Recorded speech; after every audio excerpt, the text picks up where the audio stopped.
favorite teams at the collegiate and professional levels, Collegiate Tonight. I'm your host, Chase Yantz. 2, I did the thingin'. Over here's Matt. What's up? What's up, man? I'm ready to rock and roll. My favorite show of the week, always. Here we go. We're on. Yes, sir. College football. You can't get enough of it, you know? And then down at the bottom, I did that correct. Brady, what's up? Oh, just not much. How'd your guys' day go today? It was long, but it was good though. I like it. I mean, it was I'm pretty tired, but you know we're grinding through. Yep. Long day at work, but we're here. We're ready to roll. We are ready to roll. And Here we come. you know, I'd say this is a very, very solid weekend of football. You know, last weekend was a good weekend, but I feel like this weekend might be a little bit deeper lineup of games. But maybe there's no Ohio State Notre Dame game, but you know what I'm saying. Exactly. We got a nice line of college football, a good amount of ranked matchups here and there. Before we get out of here toward the end of the episode, I am going to get your guys' pick for Bills Rams opening night. But hey, we're talking college football right now. All right, let's get right into it. Obviously, Ohio State defeated Notre Dame on Saturday by a score of 21-10. 11-point win, and at the Shoe Saturday night, one of the most anticipated games that we've seen in a regular season Week 1 matchup in a very, very long time. I'm just going to open the floor to you guys right now. I'll pass it off to Brady down below, Matt, whatever. How did you feel about the game? How do you feel about, the progress that we're making toward, this next week and just week in and week out? So personally, I would have rather won like that than I would have 45-38 or 45-40, whatever. A high-scoring game would have made me a little bit nervous for the year due to the fact that, our problem was defense, obviously, last year. And it's hard to win a championship without at least a solid defense in today's game. So it was really nice to see our defense come in and absolutely lock up silver bullets. Tommy Eichenberg looked like, first team all Big Ten level linebacker. Steel Chambers looked good. The corners looked good. Lathan Ransom. Michael Hall Jr. looks like top 5 defensive tackle in the country. And, JT Tuamalo out there looking, a nice win. Our offense, had to score a 95-yard drive of just running it down Notre Dame's throat to, punch it in and take the sword and just stab him right in the heart with it. So, it was a nice game. And in terms of it was probably the best night atmosphere that I've experienced at the Shoe up to this point. It was a good, good atmosphere for sure. Matt, your thoughts on this game? Yeah, I'm with Brady in terms of I would have much rather won the way we won. Coming out of this game, both lines of scrimmage, I'm very, very, very pleased with. I thought our defensive front seven dominated the game, the entire game, as opposed other than a couple of the fluky passes that Notre Dame had, the first play of the game, obviously, and then they had a couple bobble catches during the course of the game as well. But I thought the defensive front seven, the whole defensive line, I thought played well. Tommy played well, Steele played well, the linebacker spots, and then on the offensive side of the ball. It wasn't, it felt kind of weird watching the game because, we're not accustomed to watching Buckeye football like that anymore. You go back 15 years ago, this would be a Ohio State football game right here like this. Yeah. But now it's more of, if we don't score 40 points, what the hell happened? You know what I mean? Exactly. I wouldn't say that. I think there's a couple things that are kind of, you could maybe attribute that to. One, it's first game of the year, so everybody's trying to get their jitters out, rest, things like that. We also did lose our best offensive skill player early in the game, and I think we'll get into that too. It doesn't the best offensive skill player too. Yeah, 100% in the country. So right. I think that not necessarily he's going to get the ball every play, but obviously defenses have game plan around him a lot. So those two things, I think, throw your offense off a little bit. But the thing coming out of the game, obviously I talked about the defense. the two things that really I was so happy about, we had a 95-yard drive, took 7 minutes off the clock at the end of the game, 14 plays, and we pounded the ball down somebody's throat like I just been wanting to do for the past couple years now. We finally did it to seal a game. That's toughness. Ryan Day's been talking about toughness all the time in his press conferences, and I think that we really proved that we're a tough football team in this game that last week. So I think the sky's the limit. We got to keep people healthy. We got to get Jackson healthy. But the way that we played and dominated the line of scrimmage for most of the game was very encouraging. So those are basically a couple of my thoughts. I'm not concerned about the offense picking up, getting their groove or starting to roll. I think we'll pick it up just fine. One last thing just to bring up is Justin Fry, the new offensive line coach. Mm-hmm. He said in the press conference that he wants to be able to run the ball when everyone in the stadium knows you're running it. And that's what happened. And it's really encouraging to see. And, shout out to Paris Johnson Jr., who was matched up against a first-round D-end all night and kind of bullied him. So, yeah, that's all I had to say. Definitely. And, Ohio State, we ran for 172 yards on 35 attempts, about 5 yards a pop right there. And obviously we had, big rushing touchdown, later in the fourth quarter. 223 yards through the air, held Notre Dame to 76 on the ground on 30 attempts. It's 2.5 yards per attempt. Talking about establishing in the trenches in the line of scrimmage, what I think both of you guys really touched on with that. And I think we had a conversation when we were all at lunch on Sunday. The Notre Dame had a couple of plays. It was like the first play, it was the bobbling catch, and I believe there was a one-handed catch over the middle on the drive. Notre Dame ended up scoring that touchdown. Yeah. I think Brady told me this. It was like there were 7 plays where they had 100 yards of offense, and then the other 60 plays they had 150 yards. Yeah. Yep. It was something like that. It was something crazy. I can't remember the exact amount, but it was to the point where if a bunch of crazy stuff that might not happen against some of these other teams we play, Iowa might not come close to scoring a point, which is good because Iowa is always a tough game.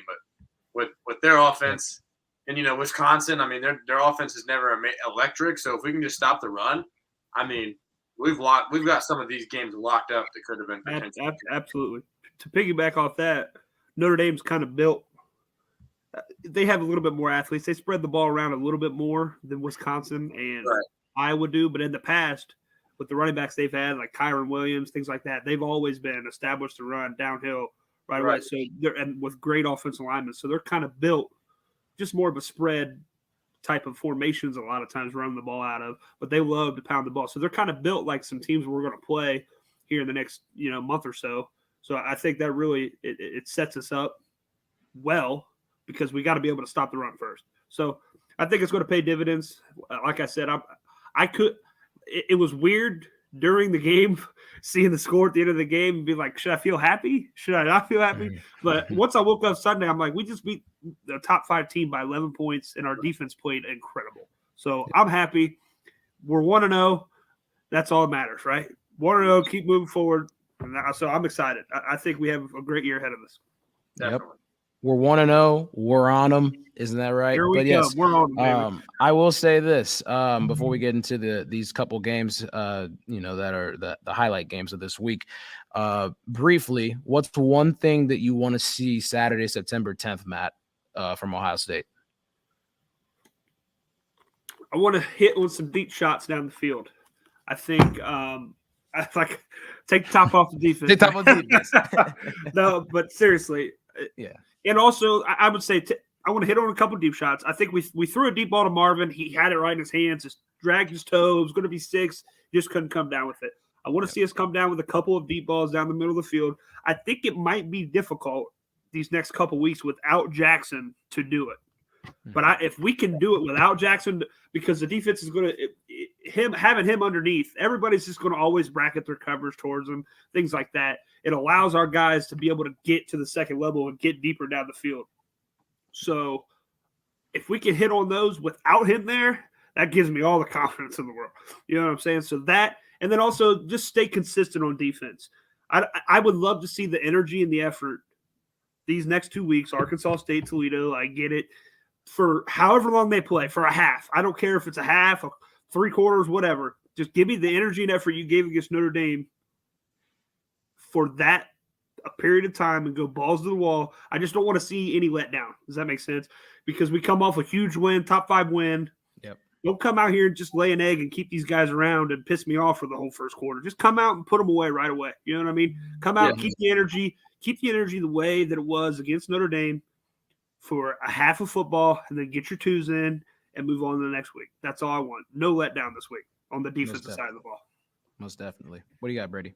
So, I mean, I agree with pretty much everything he said with the defense, and I don't think they'll be a huge letdown these next couple of weeks. I think they obviously might not have the energy they had against, right.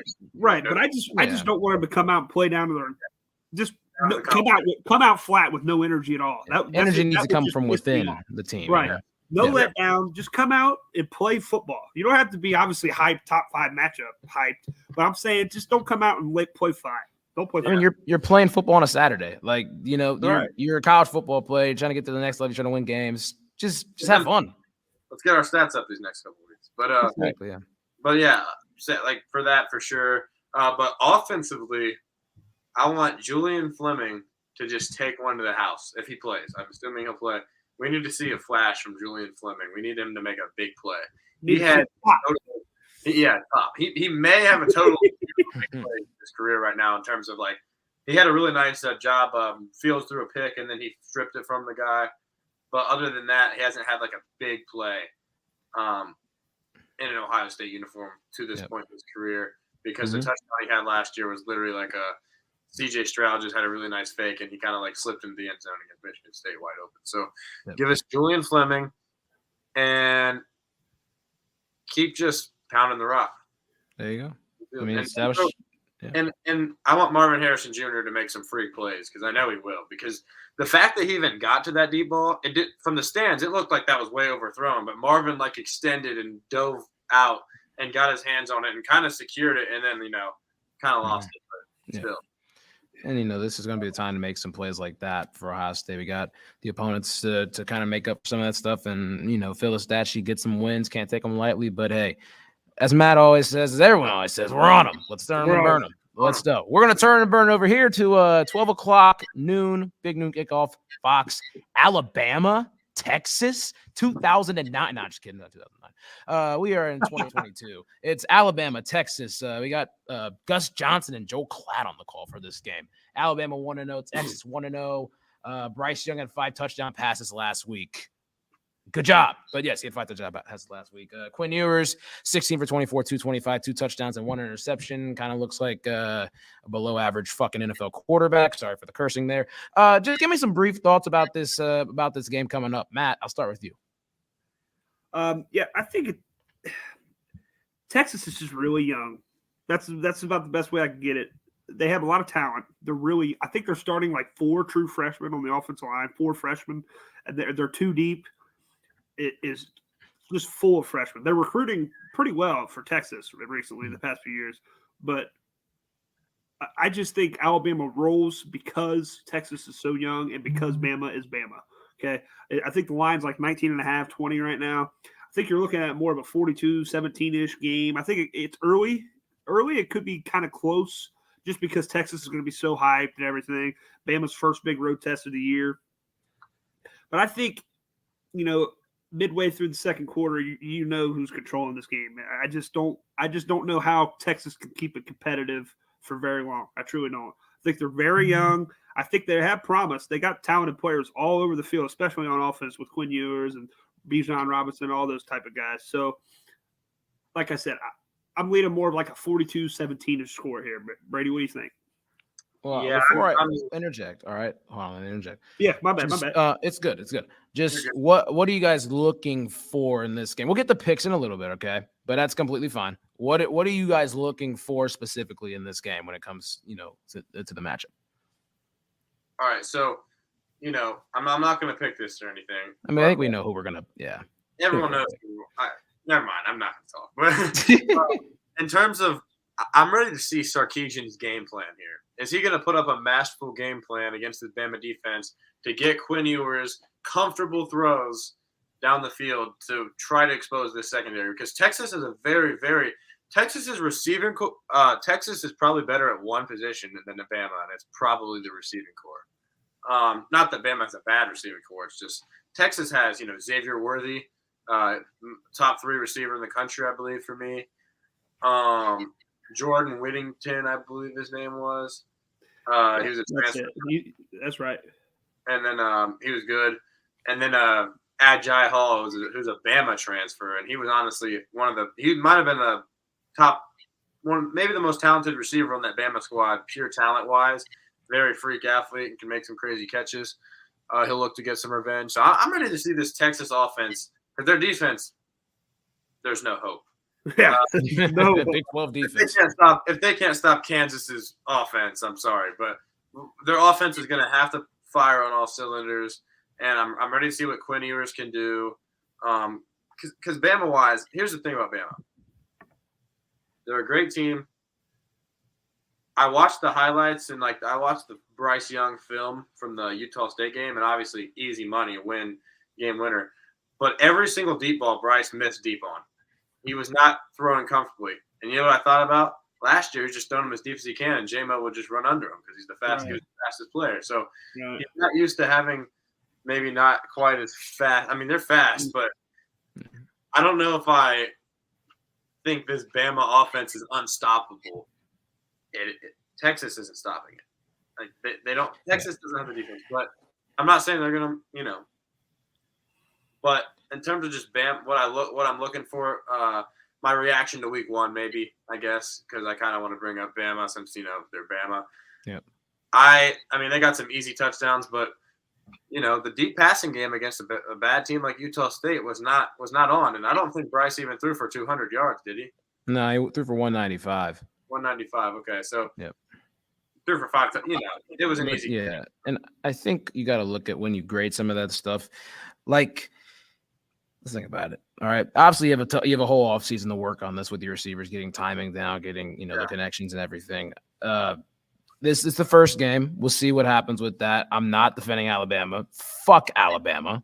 I will say that purely. All right, but I personally think that they're going to, try to continue to hit deep balls. I think they're going to, obviously connect more and more and more. But yeah, I agree with you. There could be some flashes of concern when it comes to that part of things, that Bama's not hitting deep balls against teams like that, teams like Utah State and all. So I definitely agree with you there.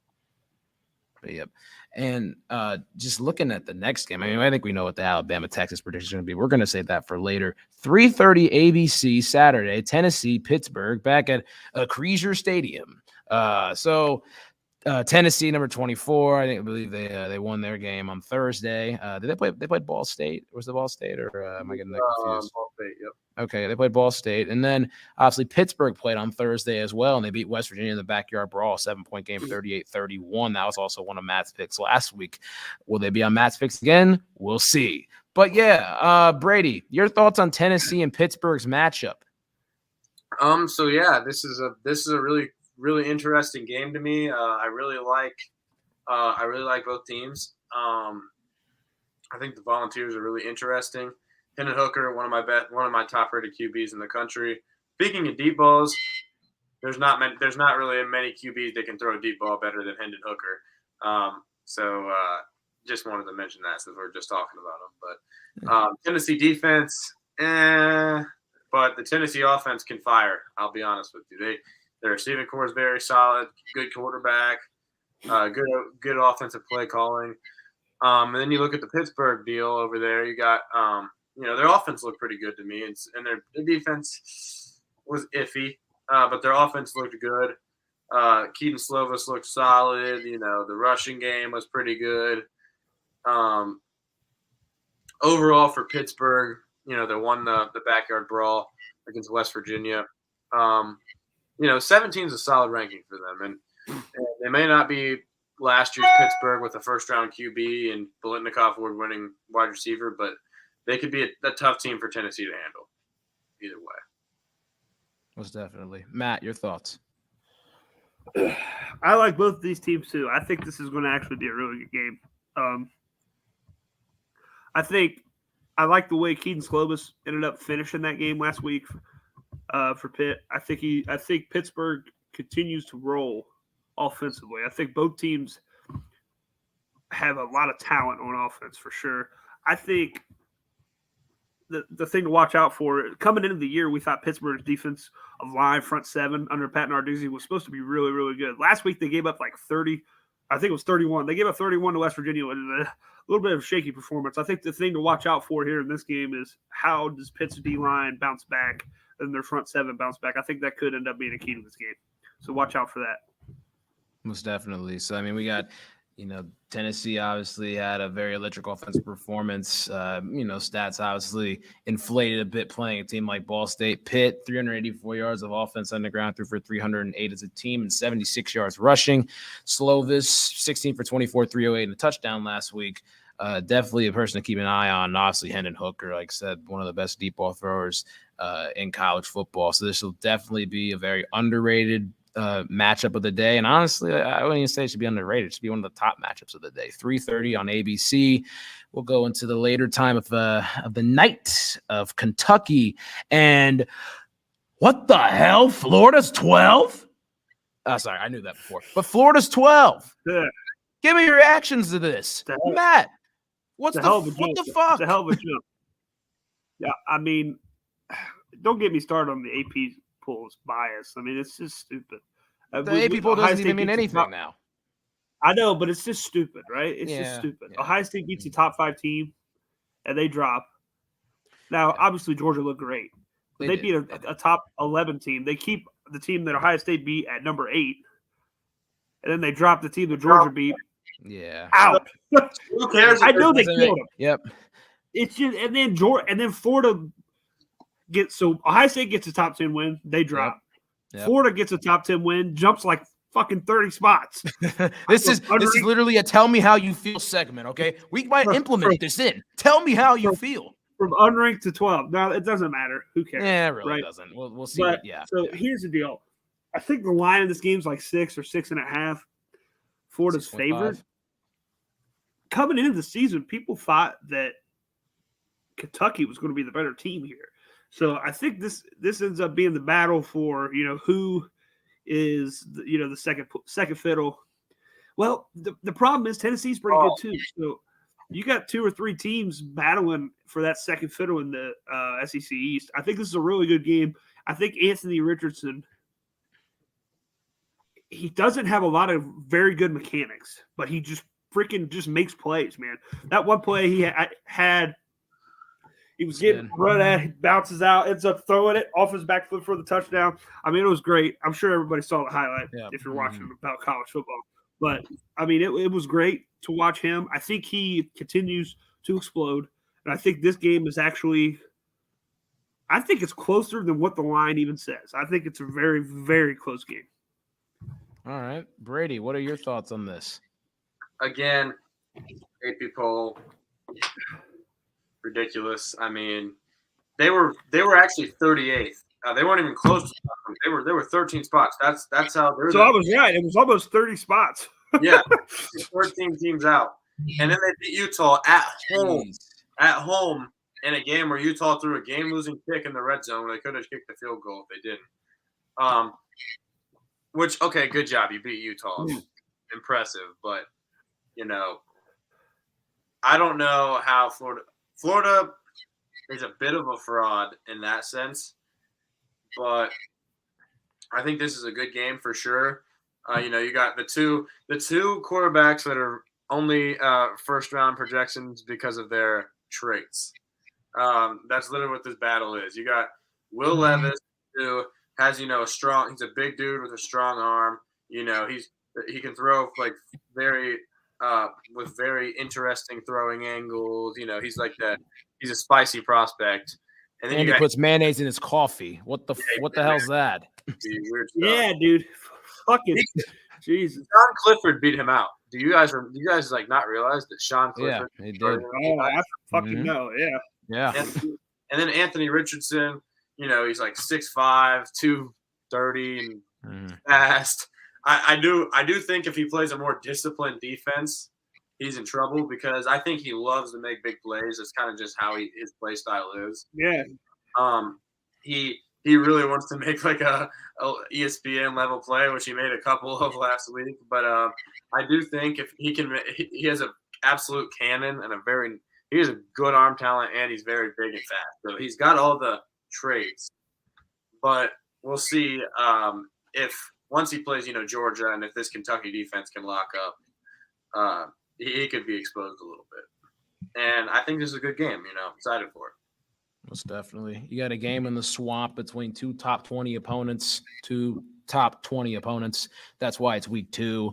We'll see what happens with the quotations if they are there and or if they come off this year. But we're going to bounce to 7:30, all right?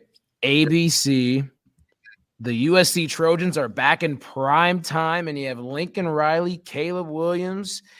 The whole 9 yards are there for the number 10 team in the nation. They're playing Stanford, 7:30 ABC. Brady, what are the initial thoughts coming into this game? We didn't get to really see a whole lot of USC play against Rice because that was a 6 o'clock game on the Pac-12 network week 1. So what do you think? I mean, this is a game I'm actually pretty excited for, just due to the fact that Stanford is the type of opponent. Stanford's usually a fairly physical football team up front.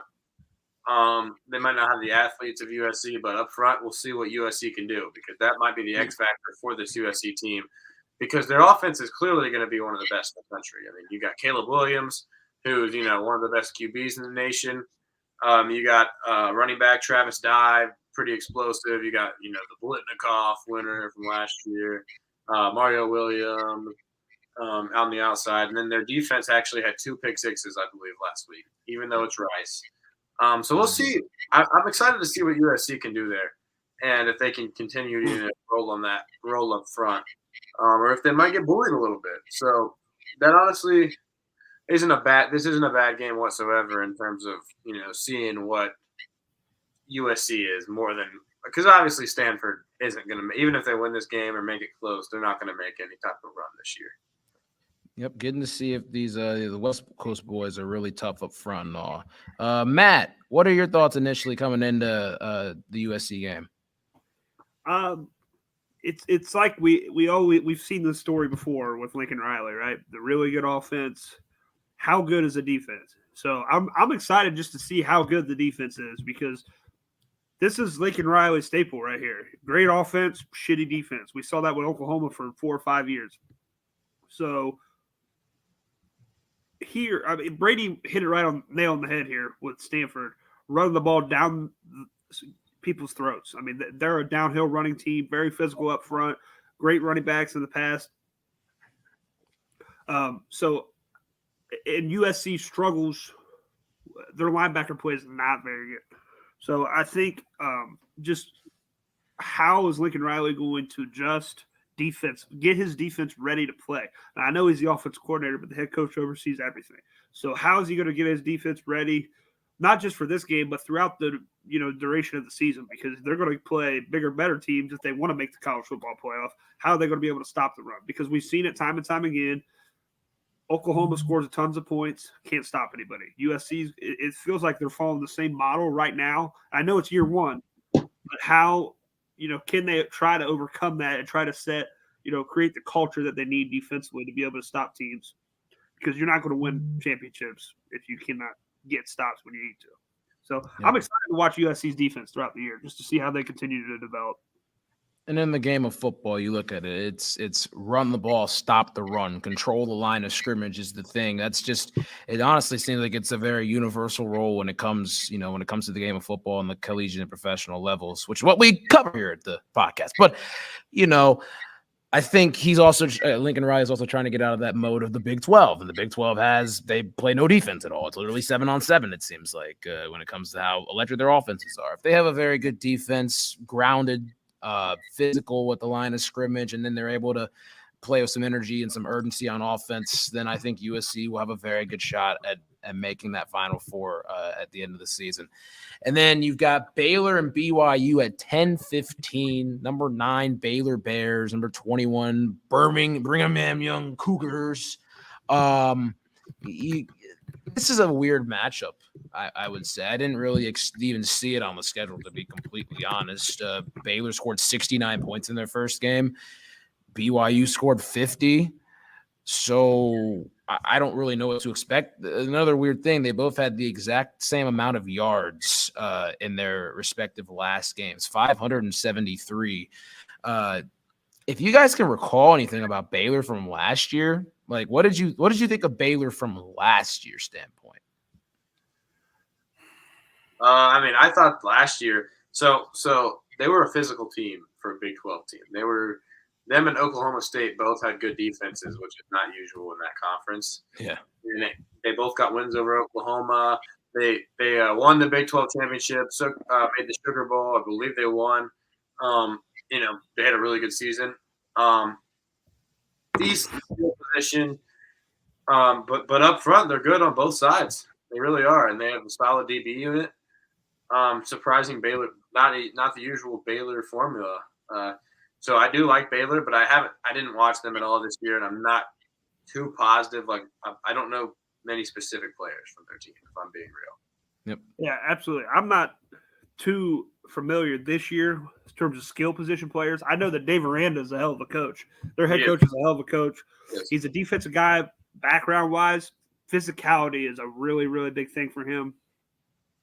Like Brady said, they played a different brand of defense in the Big 12 that we just don't see very often. I can't tell you the last time we seen a good fucking defense in the Big 12 before last year, because there had been fucking shit out there for fucking years. So, I mean, just being honest. Yeah, it's true. So, I mean, that kind of brand always gets, especially in that conference, if you're the only team that plays defense, it always gives you a chance because you're the only one that fucking can stop anybody. So, I mean, it wouldn't shock. I think Oklahoma is probably still the best team in the Big 12 this year, my favorite.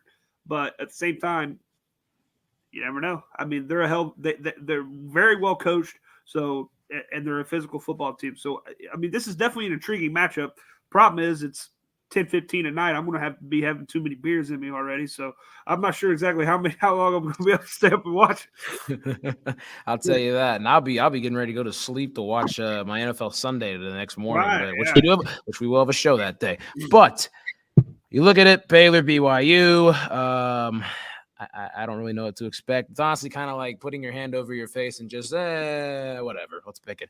But in that meantime, predictions. Here we are at that time of the show. We'll go back to this first game that we had, Alabama-Texas. I think that's pretty obvious. I got Bama winning this game. What do you guys got? Well, Ohio State's beating Arkansas State. Okay. Ohio State's beating Ohio State. Thoughts? We're gonna win Saturday. Okay. Yep. There you go. All right, cool. Alabama-Texas. Alabama's going to win Saturday. What do you got?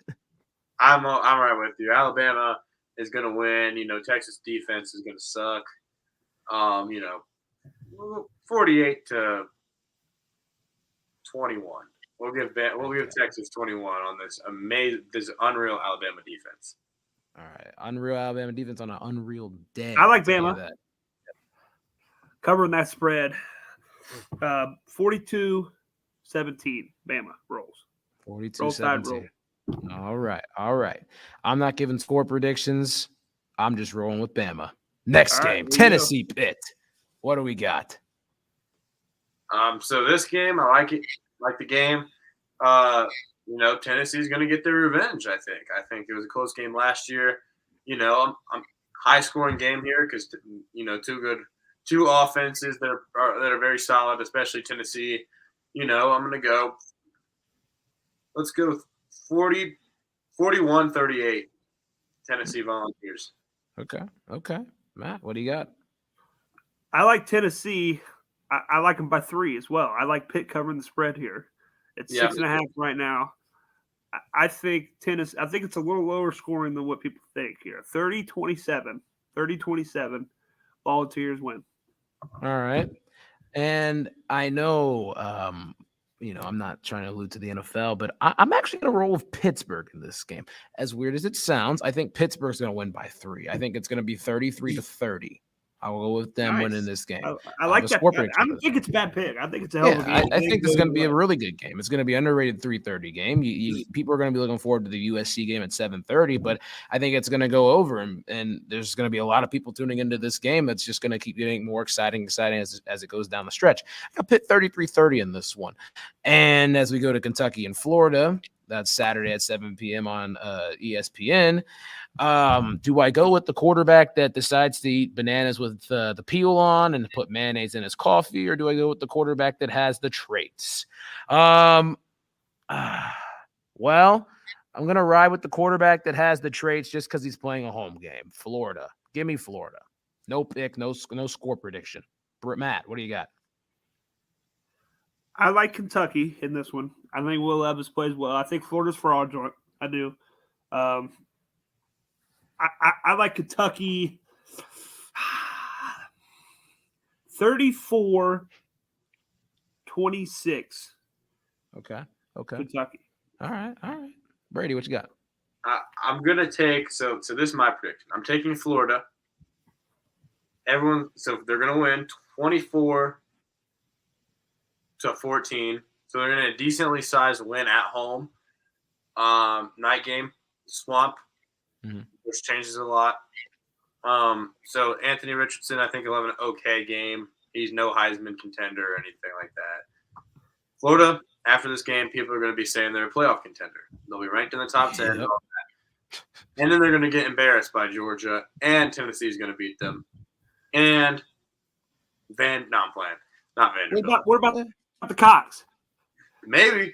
What about the Cox? Florida will end up losing. I like the Cox.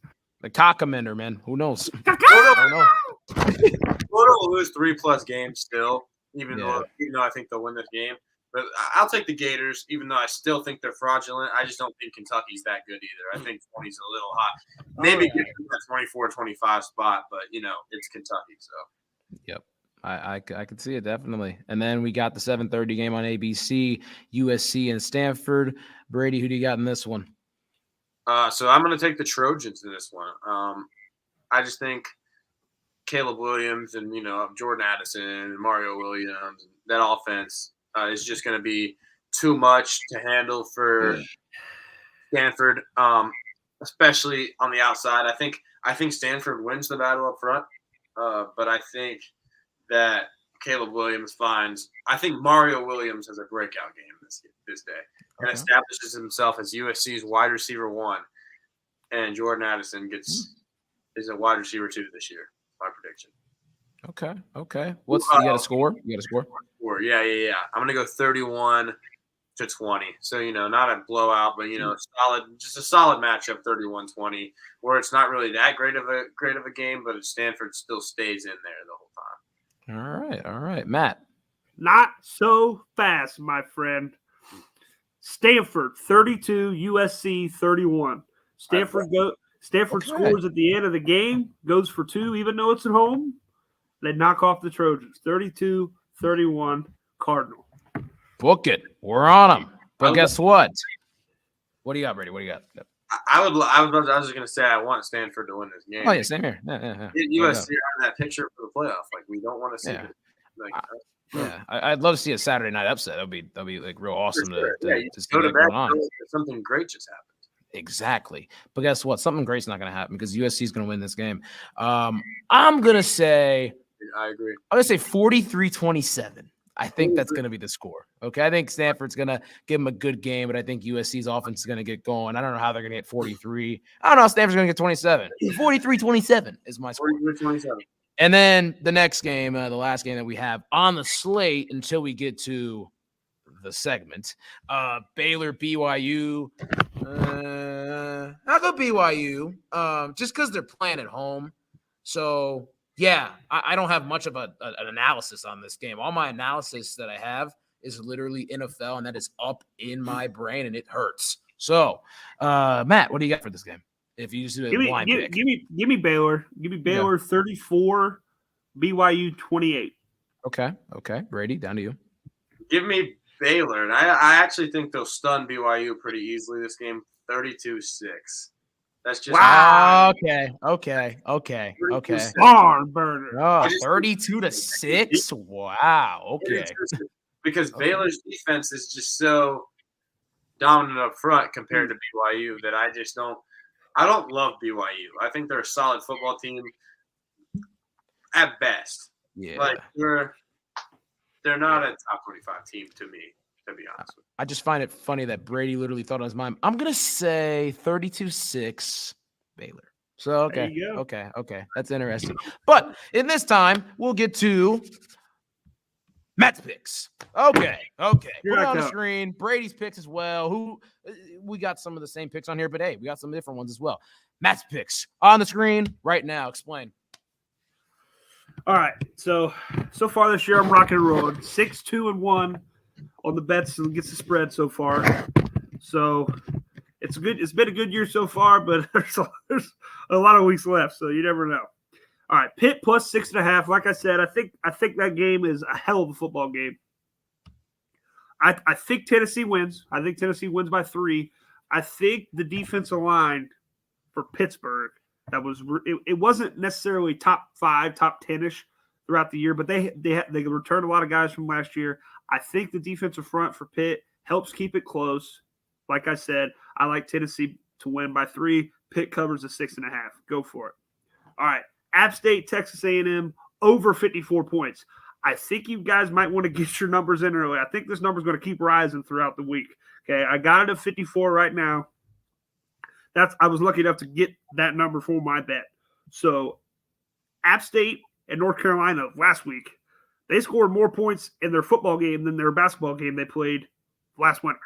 Okay, they outscored the football game, outscored the basketball game. Think about that. Okay, App State likes to score a lot of points, over 60 points last week. Okay, Texas A&M's offense started off slow last week, 17-0.5. Okay, methodical, this, that. I think they come out firing. Okay, I mean, look, if you look at any score here, I think it's going to be. I think App State's defense is atrocious, so I think it's hard for them to keep Texas A&M under 40. And I think App State's offense is pretty damn good. I think they get 40 to 17. That covers the over, right? Hit the over. Okay, over 54. Okay, Ohio State minus 44.5. That's a huge number. Okay, this Buckeye offense is going to want to come out. Is going to shut everybody up.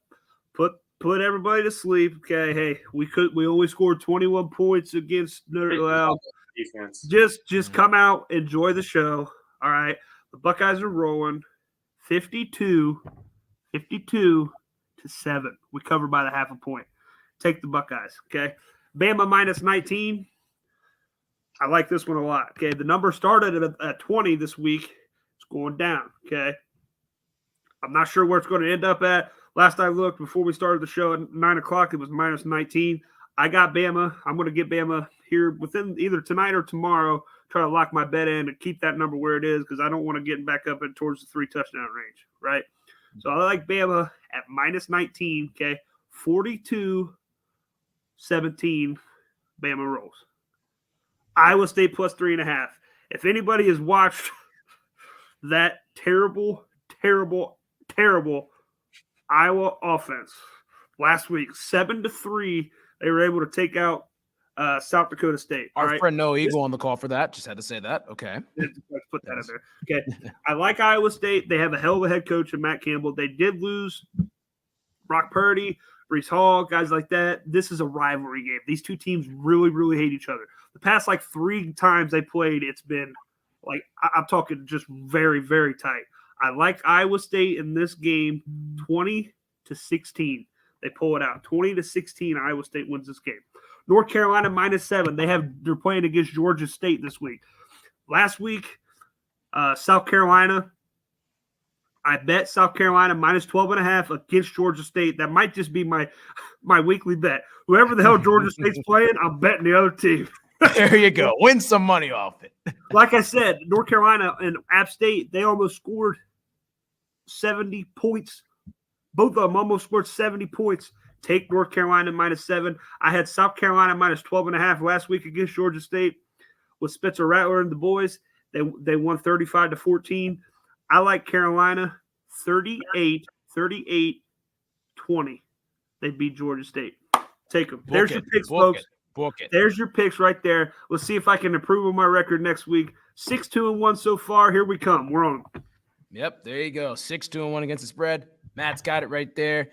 And but before we end the show, we'll do this every week, but one word to describe how you feel about Saturday. Brady, I'm going to start it with you. One word to describe how you feel about Saturday. Excited. Okay, excited. Basic, but yes. That's the one main word that comes to mind. Okay. Just to get another day, just sit on this day is going to be more relaxing for me because I'm not going to be, in Columbus the whole day. I'll be in my couch actually watching all the games because I watched some of the other games like on the screen or whatever, but I never got to comfortably watch many games other than the Ohio State game on Saturday. So, that wasn't comfortable either because, I'm screaming the whole time and nervous, but this week's going to be more relaxing. So I'm excited. Sure. Matt, what's one word to describe how you're going to feel about Saturday? I'm very optimistic. Optimistic is the word I'm rocking with. Optimistic, we don't have that big marquee matchup. I wouldn't even say people are trying to hype up Bama-Texas because of the brands and all that. It's not a big one, okay? I'm optimistic that some of these Pitt, Tennessee, Kentucky, Florida, these games down here, even Arkansas, South Carolina, we didn't talk about that game. We don't have enough time to talk about every game. But Arkansas, South Carolina is another game that I think might be good. Spencer Rattler, the Cox are coming. I love the Cox, baby. I love them. So we got to watch that. But I think that I'm just optimistic that these games are going to hold up. Does that make sense? That these games are going to end up being big enough games to where we can just sit back and have a good weekend. It doesn't look like a great weekend on paper, but I really, really, really do think that we're going to have a good one. So hand it off to you. All right. What's so funny over there, Chase? No, what's so funny? I caught something. Hand off. Okay. The way I feel about Saturday is I'm gonna feel very calm. All right. It's gonna be watching a lot of football. There's some underrated games that we have throughout the day. I'll just be chilling out, watching the games. Hell, we probably may be watching the games all together. I don't know. We'll see what's going on.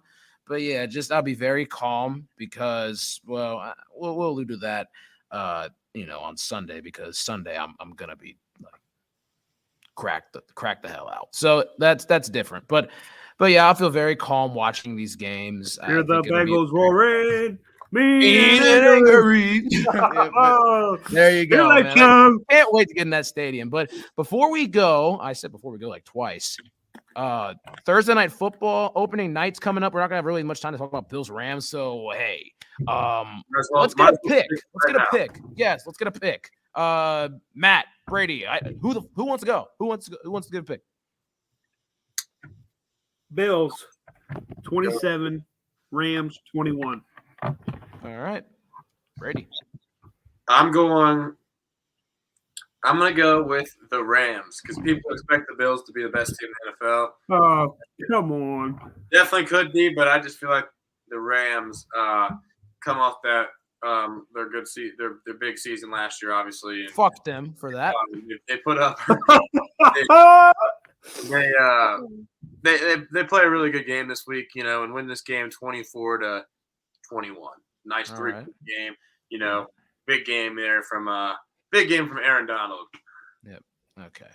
But I'll break it down. The Bills have obviously had a lot of offseason hype when it comes to the fact that, they put the Chiefs down on the wire. 13 seconds while Patrick Mahomes needed to have a new rule change in the NFL for postseason overtime. The Bills I think they're going to win their division easily. I think they're going to roll. I think they're going to be fine. I have them at 13-4 this year. The Rams as well come to the Super Bowl. I think it's going to be a little tougher this year. They've obviously have added pieces on the offense and defense. Allen Robinson, Bobby Wagner in the middle. They obviously keep a lot of the same guys as well. They also have Cooper Kupp on there. Matt Stafford still throwing. Hopefully his elbow's all right for his sake.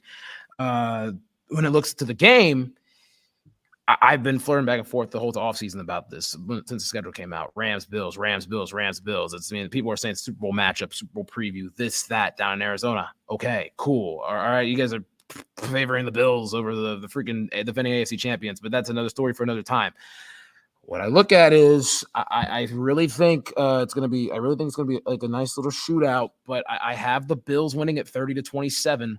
I think they're going to I think the over under is like somewhere in the 50s, but I think it's like 50, 54, 55, but correct me if I'm wrong. But I have the Bills winning 30-27. I think Josh Allen's going to have a nice night. I think Matt Stafford's going to have an even better night, but I think the Bills defense is going to make one play down the stretch, and Matt Stafford's going to throw a costly interception that ultimately leads to the Bills winning that game. That's all we got. Any final thoughts about, any final thoughts at all? I don't have any good, man. thoughts. There we go. All right. Yep. You guys can catch us on Sunday morning when we do our NFL picks and predictions for that day. You might see a different side of me, but hey, I really could give three shits about that. So you're gonna see a very aggressive Chase come out on the show, maybe a very calm Chase. If you see a calm Chase come out on the show, be worried. That's all I gotta say. Here he comes. Here I come. We're on him. Turn him and burn him. Fuck the Steelers. All right. But yes, college football. Love college football, man. Oh, yeah. Hopefully it doesn't come to bite me in the ass. But hey, it's Cut the Cheese Sports Podcast. Got Matt Ricketts, Brady King, college football. We'll see you guys on Sunday.